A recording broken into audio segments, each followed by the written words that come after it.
Kita ngobrol-ngobrol ringan-ringan aja tentang masalah IKN.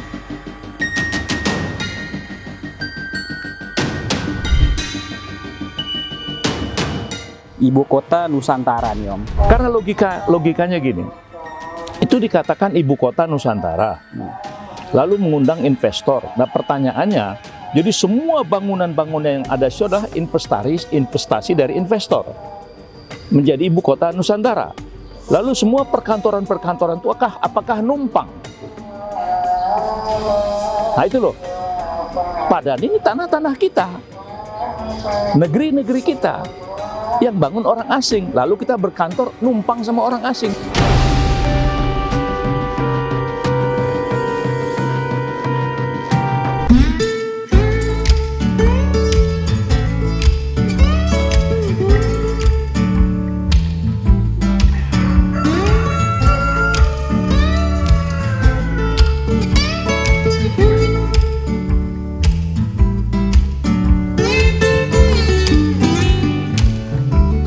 Assalamualaikum warahmatullahi wabarakatuh. Waalaikumsalam. Gimana Om kabarnya Om? Alhamdulillah sehat aja. Aduh, Mantap lah. makin berat nih Om. Ya, kalau ditimbang-timbang berat. Berat. Tapi apa yang mau ditimbang? Ini kepala saya berat Om nih. Ini kepala saya berat banget nih. Ini apa sih nih Om? Saya nggak ngerti nih. Itu salah satu ya, salah satu komoditi hasil tambang. Oh gitu. Ya, yang bisa bisa diolah untuk berbagai macam kebutuhan sesuai dengan kepentingan. Nah, ini adalah bahan hasil tambang. Jadi ini adalah timah. Oh timah. Ini timah yang bisa dibuat, karena ini bisa jadi oleh-oleh, ya, bisa jadi souvenir. Ya, harga souvenir itu bisa lebih tinggi kan. Nah, jadi sebenarnya ini salah satu contoh bahwa Indonesia ini apabila ingin berinovasi terhadap produk-produk atau hasil-hasil komoditi alamnya, itu banyak menimbulkan implikasi atau externality positif bagi kehidupan ekonomi, itu baik untuk masyarakat maupun untuk kepentingan penerimaan negara. Tapi yang Vian kenal nih Om kan bukan dari Menteri SDM nih Om. Kan kenalnya dulu Menteri Kehutanan. Enggak, ini karena begini, karena waktu itu banyak kegiatan-kegiatan sumber daya mineral itu di dalam kawasan hutan. Oh gitu. Nah, jadi mereka minta istilahnya harus ada izin dari bidang kehutanan sehingga bisa melakukan baik eksplorasi maupun eksploitasi dalam kawasan hutan. Ini penting supaya tidak terjadi konflik, tidak terjadi misalnya pemanfaatan kawasan hutan yang di luar kaedah-kaedah keilmuan yang bisa menimbulkan kerusakan gitu. Ya memang yang Vian lihat juga ini emang karya anak bangsa nih ternyata. Ini kebetulan dari Jogja, Indonesia. Gambarnya luar biasa nih Om, maknanya nih. Ada dragon, ada eagles. Ini eagles apa Garuda nih? Kayaknya Garuda lah, Garuda nih. Ini Garuda. Wah bagus nih Om, luar biasa nih Om dapat topi gini nih. Mungkin Om orang yang paling amanah nih. Bisa jadi orang amanah nih. Enggak, artinya ini menunjukkan bahwa kegiatan-kegiatan di sektor sumber daya mineral itu, ya kan, itu melibatkan banyak pihak. Banyak pihak. Jadi apabila pemanfaatannya itu sesuai dengan kaedah-kaedah, sesuai dengan sistem peraturan-peraturan yang dibuat, itu akan memberikan dampak yang positif, ya. Jadi artinya kita mencegah ekses negatif, ya, yang bisa menimbulkan beban bagi masyarakat gitu. Jadi bagaimana kita memanfaatkan gitu. Jadi memanfaatkan semua hasil-hasil kekayaan alam itu, tapi yang muncul adalah externality positif. Jangan externality negatif yang bisa menimbulkan beban bagi generasi yang akan datang atau menimbulkan cost bagi government gitu. Itu yang harus kita kita pahamkan gitu. Jadi kita punya kekayaan itu harus kita olah berdampak kepada kepentingan negara, kepentingan masyarakat, kepentingan rakyat, bukan untuk segelintir elit tertentu, apalagi orang asing. Masya Allah. Gitu. Itu yang harus kita hindari gitu. Jadi kita bisa saja ya, kita olah kekayaan kita ini ya. Nah, kemudian kita tetap berkontribusi terhadap kehidupan global ya. Tapi kemudian kita harus lihat apakah rakyat kita, apakah masyarakat kita, apakah negara kita menerima eksternality positif itu gitu, sehingga beban-beban itu betul-betul semakin ringan gitu.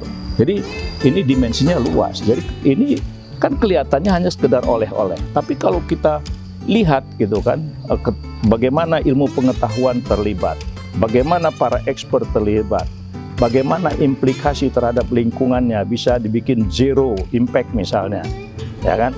Bagaimana kemudian kehidupan ekonomi masyarakatnya betul-betul tumbuh luas gitu. Ya, jadi memang luar biasa nih. Gara-gara pakai topi seperti ini nih, kepala saya pegel. Ternyata pakai peci enak nih, ringan. Merupakan bagian dari sunnahnya Soekarno nih ya, peci ya. Atau gimana Om? Oh enggak. Enggak. Jadi memang kita ngobrol-ngobrol ringan-ringan aja tentang masalah IKN.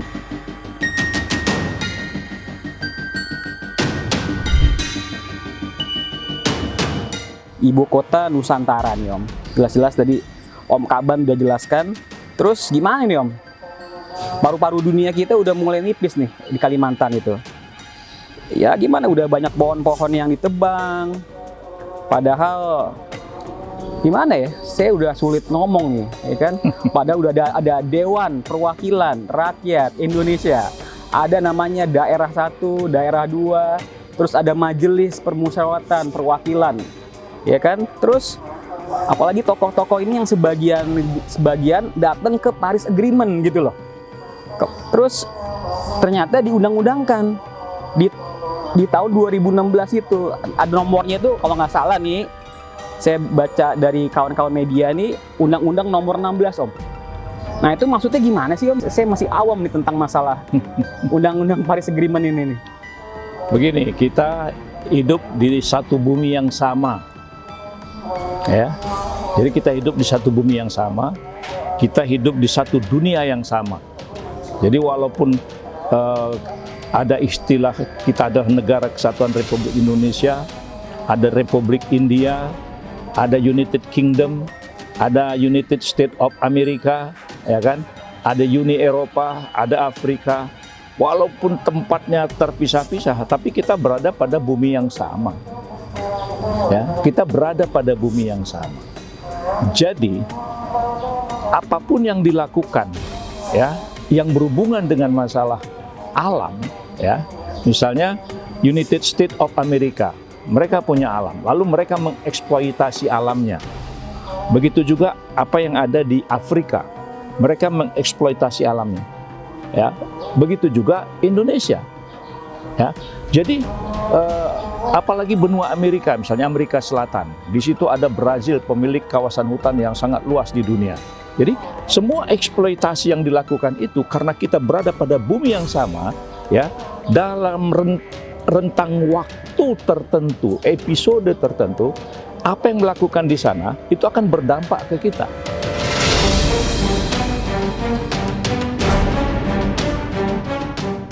Betul. Nah, jadi dengan adanya Paris Agreement itu sebetulnya mengingatkan atau membangun komitmen bersama para pemimpin-pemimpin dunia bahwa kita perlu menjaga kehidupan di bumi ini. Itu loh. Paling tidak misalnya pemerintah Inggris ya, kalau saya tidak salah itu tahun-tahun 2005 atau 2006, 2007 itu ada buku yang ditulis judulnya adalah Climate Change ya, tentang perubahan iklim. Nah, jadi hasil studi yang panjang ya, bagaimana dampak dari perubahan iklim itu dirasakan oleh seluruh dunia. Jadi dampak perubahan iklim itu terimbas kepada seluruh dunia. Nah, timbul satu kesepakatan bahwa seluruh pemimpin-pemimpin dunia, seluruh kepala-kepala negara di dunia itu harus membuat kebijakan di negaranya itu jangan sampai menaikkan temperatur bumi ini lebih dari 1,5 derajat dari yang ada sekarang. Nah, bila itu tembus, maka dunia akan mengalami malapetaka lingkungan, kehidupan, dan itu menimbulkan dampak yang sangat luar biasa. Jadi Paris Agreement itu untuk mengingatkan komitmen-komitmen yang sudah mulai dirintis sejak tahun 70-an berlanjut. Jadi Paris Agreement bukan sesuatu yang terjadi tiba-tiba, tapi dia merupakan proses yang panjang. Bagaimana kita bisa menyelamatkan dunia ini. Nah, jadi kalau masih tadi disinggung di awal, misalnya dengan IKN, ya kan? Betul. Nah, tadi disinggung masalah IKN. Nah, IKN itu kan total kawasannya adalah kawasan hutan. Naam. Ya. Nah, total kawasan hutan. Ada kawasan-kawasan masyarakat. Nah, ketika kawasan hutan itu dirubah, ya, dirubah menjadi katakanlah kawasan-kawasan hak milik, ya. Nah, kemudian itu menjadi apa? SHU yang berusia 190 tahun. Nah, kemudian areal itu mau diambil kira-kira hampir 200.000 hektar. Ya, sekarang baru sekitar 36.000 hektar. Ya kan? Dari 200.000 hektar. Nah, pertanyaannya, kawasan hutan yang 200.000 hektar itu dirubah statusnya, ya kan? Nah, itu menjadi milik negara atau dimiliki oleh investor selama 190 tahun.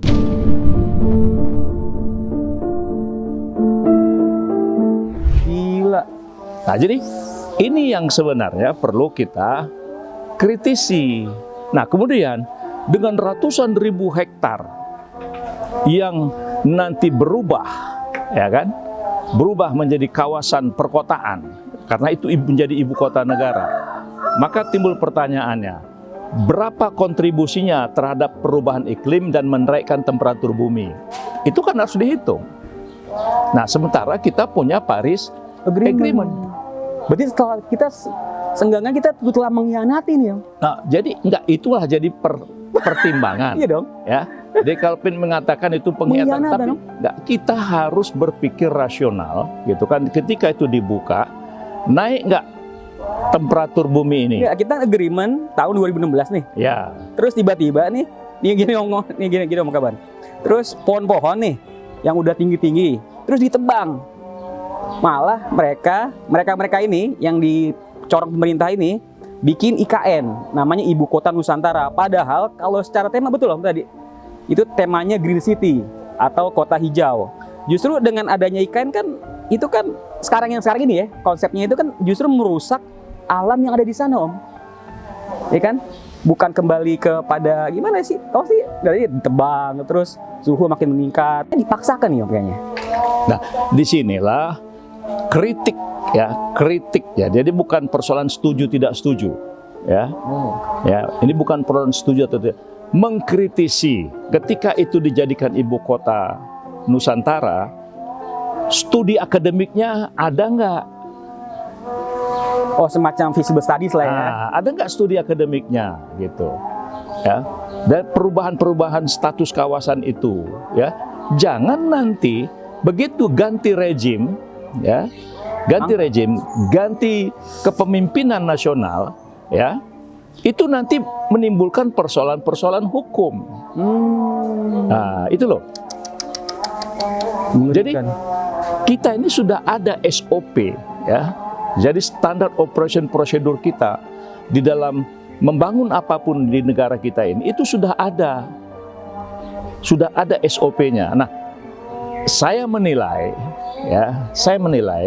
bahwa SOP ini tidak dipenuhi dan itu pasti menimbulkan konsekuensi hukum. Nah, konsekuensi hukum itu kan memiliki makna yang sangat luas, baik secara ekonomi, secara sosial, juga secara proses pembangunannya.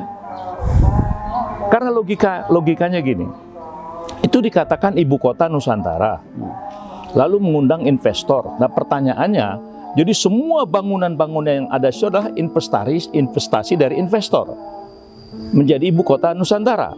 Lalu semua perkantoran-perkantoran itu apakah numpang? Nah itu loh, padahal ini tanah-tanah kita, negeri-negeri kita, yang bangun orang asing, lalu kita berkantor numpang sama orang asing.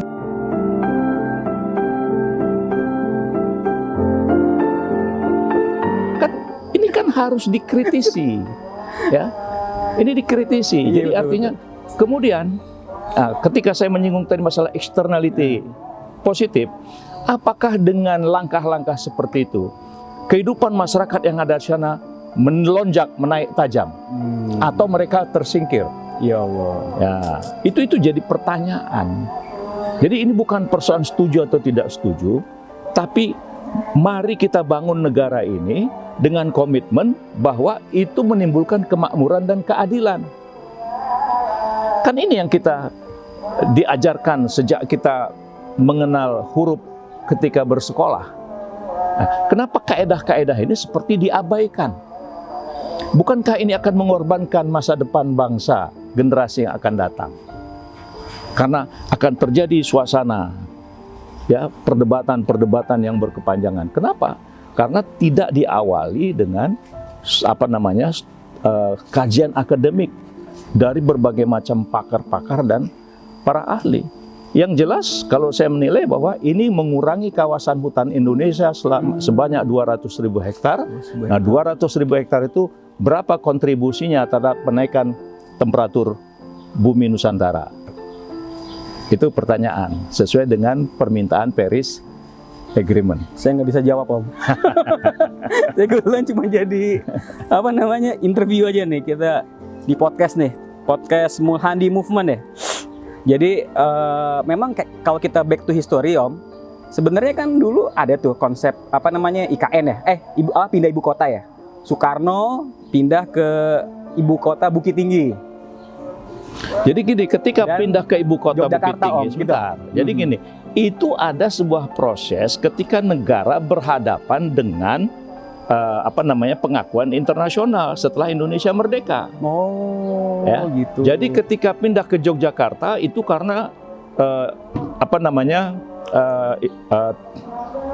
tentara-tentara atau pasukan-pasukan Inggris masuk, ya kan, ingin mengembalikan pemerintahan Belanda, dan ada juga partai-partai politik yang mengundang setuju Indonesia kembali pada pangkuan penjajah Belanda. Ada juga tuh. Nah, kemudian ketika ke Bukit Tinggi itu adalah namanya Pemerintah Darurat Republik Indonesia. Kenapa? Karena Jakarta sudah tidak, kemudian Bung Karno ditahan di Yogyakarta, maka dibikinlah ibu kota sementara di Bukit Tinggi, Pemerintah Darurat Republik Indonesia. Bung Karno, ya, sesuai dengan zamannya pada waktu itu, banyak beberapa negara-negara di luar juga mengkampanyekan ingin membangun ibu kota baru. Bung Karno juga berbicara, tapi bicara tentang Palangkaraya, karena posisinya ada di tengah-tengah, di tengah-tengah Indonesia, gitulah kira-kira. Tapi itu kan tidak berlanjut. Nah, Pak Harto pernah juga merencanakan untuk memindahkan ke Jonggol. Tanahnya sudah disiapkan, ya. Nah, tanah-tanah perhutani itu dipersiapkan untuk Jonggol, tapi kan waktu itu terbentur kondisi ekonomi untuk membangunnya.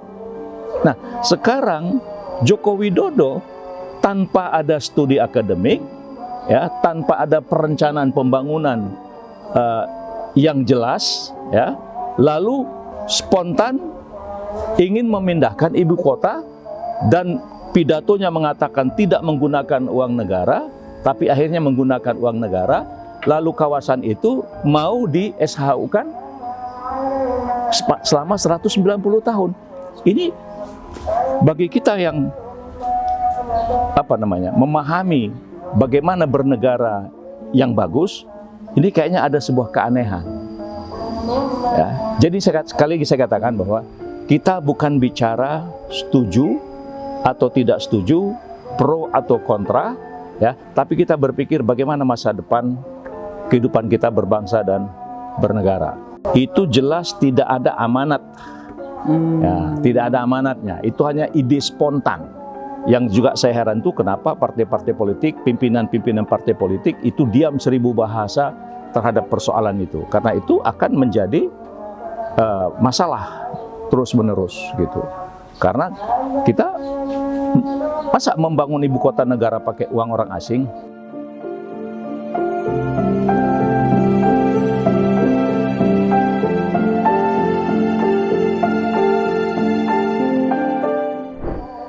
Kok bikin upacara di istana yang masih dalam persiapan?